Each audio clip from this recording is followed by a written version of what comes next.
তুমি Google search দিয়ে দেখো পৃথিবীর শ্রেষ্ঠ রাজনীতিবিদকে। পৃথিবীর শ্রেষ্ঠ রাজনীতিবিদ হচ্ছে জনাবে মুহাম্মদুর রাসূলুল্লাহ সাল্লাল্লাহু আলাইহি ওয়াসাল্লাম। তার কাছ থেকে রাজনীতি শিখতে হবে। কেমনে রাজনীতি করবা তুমি? আল্লাহর কোরআন দিয়ে রাজনীতি করতে হবে। কি দিয়ে? আল্লাহর কোরআন দিয়ে। আপনি মসজিদে এসেছেন, নামাজ পড়বেন কার আইনে? আল্লাহর আইনে যদি নামাজ পড়তে পারেন, আল্লাহর আইনে যদি দাড়ি রাখতে পারেন, আল্লাহর আইনে যদি মৃত ব্যক্তি জানাজা করতে পারেন, আল্লাহর আইনে কোনো রাষ্ট্র পরিচালনা করতে পারবেন না বলেন? এখানে কে বাধা দেয়? বিবেকে কি বিড়ালে প্রস্রাব করছে? আপনাকে অবশ্যই আল্লাহর কোরআন মানতে হবে। আল্লাহ পাক বলছেন, আমি মুসাকে মুরসালিন বানিয়েছি, রসুল বানিয়েছি, নবী নয়। যদি আমি তাকে নবী বানাইতাম, ফিরআউনের রাজত্বকে ধ্বংস করে দিয়ে মুসার রাজত্ব আমি কায়েম করতে পারতাম না। আমি এই জন্য মুসা আলাইহিস সালামকে রসুল বানিয়েছি, ফিরআউনের রাজত্বকে তছনছ করে দিয়ে, দুমড়ে মুছড়ে সব ধ্বংস করে দিয়ে ইসলামী হুকুমত কায়েম করে সেখানে আমার আইন প্রতিষ্ঠিত করব। এই জন্য আমি মুসাকে রসুল বানিয়েছি। বুঝতে পারছেন আপনি? এই জন্য মুসার উপর এত ক্ষিপ্ত ছিল। ফিরআউনও বুঝতে পারছে যে জ্যোতিষী গণক যা বলছে এটা বাস্তব হবে। এই জন্য 90,000 সন্তানকে মেরে ফেলেছে। মুসাকে দুনিয়াতে আসতে দেওয়া হবে না। আসে নাই? কথা বলেন।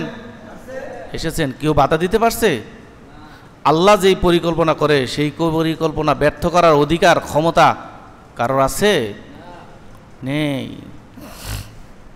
তাহলে এই আয়াত থেকে আমরা বুঝতে পারলাম মুসা আলাইহিস সালামকে রক্ষা করার জন্য আল্লাহ পাক মুসার মার কাছে ওহী করলেন, ওহী পাঠালেন এবং এটাও বলে দিলেন শেষে যে আমি তাকে তো মুরসালিন বানাবো, রসুল বানাবো, তাকে দিয়ে তো আমি রাষ্ট্র পরিচালনা করাবো।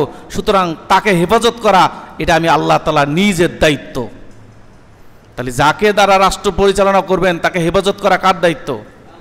আল্লাহ তাআলা। আল্লাহ রাব্বুল আলামিন বলেন, ইমানদার ব্যক্তি যারা হবে তারা আমার বন্ধু। আল্লাহু ওয়ালিয়ুল্লাযীনা আমানু, ইমানদার ব্যক্তিরা হচ্ছে আমার বন্ধু। ইখরিজুহুম মিনাজ যুলুমাতি ইলান নূর, ওই সমস্ত ইমানদার ব্যক্তিরা যদি কোনো কারণে ভুল করেও ফেলে আমি অন্ধকার থেকে তুলে তাদেরকে আলোর দিকে নিয়ে যাই, এটা আমার কাজ। আপনি যদি ইমানদার হতে চান, ইমানদার হতে গেলে কি করতে হবে? 1 নাম্বার তামান্না থাকতে হবে আল্লাহর জমিনে আল্লাহর রাজ কায়েম হোক। মসজিদে এসে যেরকম আল্লাহর হুকুম মানতে পারি, কেউ বাধা দেয় না। মসজিদে 10 টাকাতে ভিতরে 20 টাকার নামাজ পড়েন, কেউ না করবে?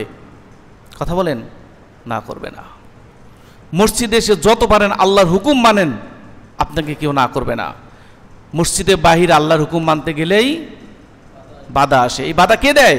হিন্দুরা না, মুসলমানের ভিতরে কিছু নামদারি কুলাঙ্গার মুসলমান রয়েছে, তারা বাধা দেয়।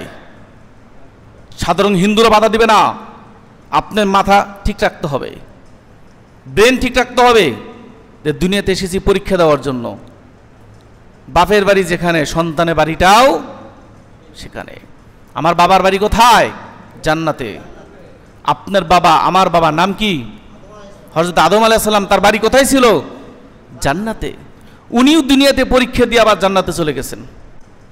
বাবার বাড়ি যদি জান্নাতে থাকে, সন্তানের বাড়ি কিন্তু জাহান্নাম হবে না।